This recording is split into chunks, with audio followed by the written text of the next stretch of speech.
Praise the Lord, ஹல்லேலூயா. மனிதர்கள் இந்த உலகிலே பலரை மறந்து விடுகின்றார்கள். இந்த உலகிலே சிலர் நம்மை மறந்துவிடக்கூடாது என்று சொல்லி நாம் துடித்த பல உறவுகள் கூட நம்மை தூரமாய் வைத்துவிட்டு நம்மை உதறி தள்ளிவிட்ட நேரங்கள் உண்டு. உங்கள் வாழ்க்கையில் கூட அப்படி இருக்கலாம். அது மாத்திரம் இல்லை, சிலர் நாம் மறக்கணும்னு நினச்சா கூட மறக்க முடியாத சூழ்நிலை இருக்கலாம். இது ஒரு மாய்மாலமான உலகம். இப்படிப்பட்ட இந்த உலகத்தில் நீங்களும் நானும் வாழ்வதற்கு ஆண்டவர் ஒரு பெரிய அனுமதி கொடுத்திருக்கிறார். இன்றைக்கு பலரை நாம் மறக்க வேண்டிய கட்டாயத்திற்குள்ளே இருக்கிறோம். பலரால் நம்ம மறக்கப்படுகிறோம்.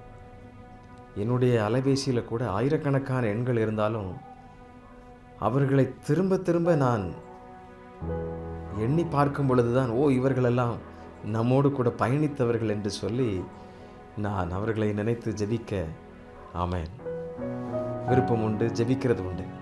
எனக்கு பிரியமானவர்களே, ஆனால் வேதம் நமக்கு ரொம்ப அழகாக ஆண்டவர் ஒரு சிறப்பான செய்தி சொல்லுகிறார். என்ன சொல்லுகிறார் பாருங்கள். ஏசாயா தீர்க்கதரிசியினுடைய புஸ்தகத்தில் 44ஆம் அதிகாரத்தில் 21ஆம் வசனத்தில், நீ என்னால் மறக்கப்படுவதில்லை அப்படின்னு சொல்கிறார். அவருடைய அன்பு எவ்வளோ பெருசு பாருங்கள். அவர் நம்மை மறப்பதே இல்லை என்று சொல்லப்பட்டிருக்கிறது. இதனை சொல்லுகிறவர் யார்? சிருஷ்டிகர், இரட்சகர், எல்லாவற்றையும் உருவாக்கினவர், நித்தியத்தை நமக்காக ஆயத்தப்படுத்தி கொண்டிருக்கிற ஒரு மகா பெரிய தேவன். பிரியமானவர்களே, இந்த வார்த்தை ஒருபோதும் மாறுவதே இல்லை. ஏதோ நம்மை உற்சாகப்படுத்துவதற்காகவோ இல்லை என்றால் ஏதோ சொல்லி போட்டால் கிடக்குது அப்படிங்கிற மாதிரிலாம் இல்லை. கர்த்தர் எழுதி வைத்த வார்த்தையின்படி அவர் செய்கிறவர். அப்படி தான் அவர் சிறப்பாக செய்கிறார். இதற்கு அடையாளமாக நீங்கள் யோசித்து பாருங்கள். உன்னை என் உள்ளங்கைகளில் வரைந்து வைத்திருக்கிறேன்னு சொல்லுகிறார். அதை பார்த்து பார்த்து நமக்கு செய்கிறவர். அது மாத்திரமல்ல, உன்னை தொடுகிறவன் என் கண்மணியை தொடுகிறான்னு சொல்கிறார். அதை யாரும் தொட முடியுமா? முடியவே முடியாது. அவரையே வஸ்திரத்தின் ஓரத்தை தொட்டு பார்க்கும் பொழுதே ஒரு பெரிய கரண்ட் ஷாக் போல அந்த சகோதரிக்கு ஒரு பெரிய விடுதலை கிடைத்தது என்றால், அவ்வளவு பெரிய ஜனத்திரள் கூட்டத்தில் ஆண்டவர் அவ்வளவு துல்லியமாக செயல்பட முடியும் என்றால் உங்களை அவர் எப்படி மறப்பார்? இன்னொரு காரியத்தை சொல்ற பாருங்க. நம்ம தலையிலிருந்து விழுகிற ஒவ்வொரு முடியை கூட அவர் எண்ணி வைத்திருக்கிறார். அப்படி என்றால் ஆண்டவர் எப்படி மறப்பார்? மறக்கவே மாட்டார். நாம தான் நிறைய நேரத்தில் மறக்கிறோம்.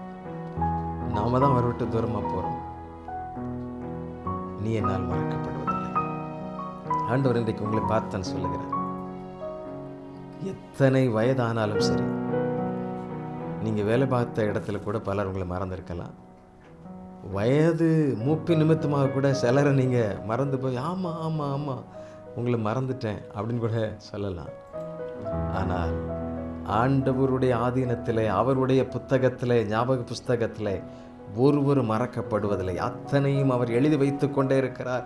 நியாய தீர்ப்பு நாளன்று அவ்வளவு நமக்கு முன்பாக வைக்கப்படும். ஹல்லேலூயா. நீங்கள் ஆயத்தமாக இருக்கிறீங்களா? அவர் நம்மை மறப்பதில்லை. அந்த மறக்காத தேவனுக்கு நன்றி செலுத்துங்கள். நன்றியோடு வாழுங்கள். அவரை துதித்து போற்றி பாடுங்கள். எங்கும் உள்ளோர் யாரும் சேர்ந்து ஸ்தோத்தரிப்போம். இயேசுவை பின்பற்றுகின்ற எல்லாரும் அவரை துதிப்போம். சேர்ந்து பாடலாமா? ஒரு பழைய பாடல், கர்த்தரை துதித்து பாடுவோம்.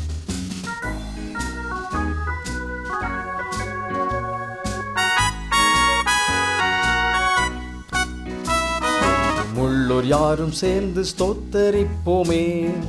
இஸ்ரவேலின் கர்த்தருக்கு துதி செலுத்துமே. யாக்கோபின் சந்ததி யாரும் கூடி வாருமே. இயேசு எங்கள் கர்த்தர் என்று ஸ்தோத்தரிப்போமே. எங்கும் உள்ளோர் யாரும் சேர்ந்து ஸ்தோத்தரிப்போமே. இஸ்ரவேலின் கர்த்தருக்கு துதி செலுத்துமே. யாக்கோபின் சந்ததி யாரும் கூடி வாருமே. இயேசு எங்கள் கர்த்தர் என்று ஸ்தோத்தரிப்போமே. நம்பிக்கை இழக்க வண்ணம் முன்னடப்போமே. ராஜாவின் கட்டளைக்கு கனம் கொடுப்போமே. தேவ சமூக பழக்கம் உள்ளோ பயம் கொள்ள மாட்டார். கீழ்ப்படிய கற்றுக்கொண்டோ தடுமாற்றம் கொள்ளார். அவர் கையிழந்தவர்க்கு பரிசு நூறத்தனையாக கிட்டும், நித்திய மகிழ்ச்சி அவரை மூடும் ஸ்தோத்தரிப்போமே.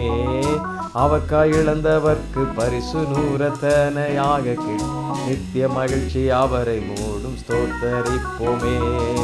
எங்கும் உள்ளோர் யாரும் சேர்ந்து ஸ்தோத்தரிப்போமே.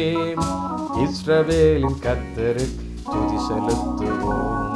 யாக்கோபின் சந்ததி யாரும் கூடி வாருமே. இயேசு என்ற கர்த்தர் என்று துதி செலுத்துவோம். அவரை ஸ்தோத்தரிப்போம், அவரை உயர்த்துவோம். அல்லேலூயா. காரணம், நீங்கள் அவரால் மறக்கப்படுவதில்லை. இந்த உலகத்தை படைத்தவரால் மிக பெரியவர், சர்வ வல்லவர். இந்த உலகத்தில் உள்ளவங்க நிறைய பேர் மறந்து போயிட்டாங்கன்னு சொல்லி கவலையோடு இருக்கிறீங்களா? அவர் நம்மை மறப்பதில்லை. ஜெபிக்கலாமா? இதாவே நீர் எங்கள் நினைவாகவே எங்களை எப்பொழுதும் நினைத்து செயல்படுகிறவராக இருக்கிறபடினால் ஸ்தோத்திரம். எங்கள் தேவைகளை அறிந்து எங்களுக்கு கொடுத்து கொண்டே இருப்பதற்காக ஸ்தோத்திரம். எங்களுடைய தாழ்வில் எங்களை நீர் நினைத்திருக்கிறீர் ஸ்தோத்திரம் அப்பா. எங்கள் குறைவுகளிலே நீர் எங்களுக்கு பக்கபலமாக இருந்து எங்களை நிறைவாக்குகிறீரே, உமக்கு ஸ்தோத்திரம். உம்முடைய அற்புதத்திற்காக நன்றி, அதிசயத்திற்காக நன்றி அப்பா. இந்த வார்த்தை எங்களை தந்து பலப்படுத்துகிறதற்காக ஸ்தோத்திரம். நீ என்னால் மறக்கப்படுவதில்லை என்று சொல்லி எங்களை திடப்படுத்துகிறதற்காக நன்றி. எங்கள் பேரில் நினைவாயிருப்பதற்காக உமக்கு ஸ்தோத்திரப்பா. காத்துக்கொள்ளும், எங்களை தொடர்ந்து நடத்தும், ஆசீர்வதியும். இயேசுவின் நாமத்திலே கேட்கிறோம் பிதாவே. ஆமென். ஆமென். Thank you. God bless you.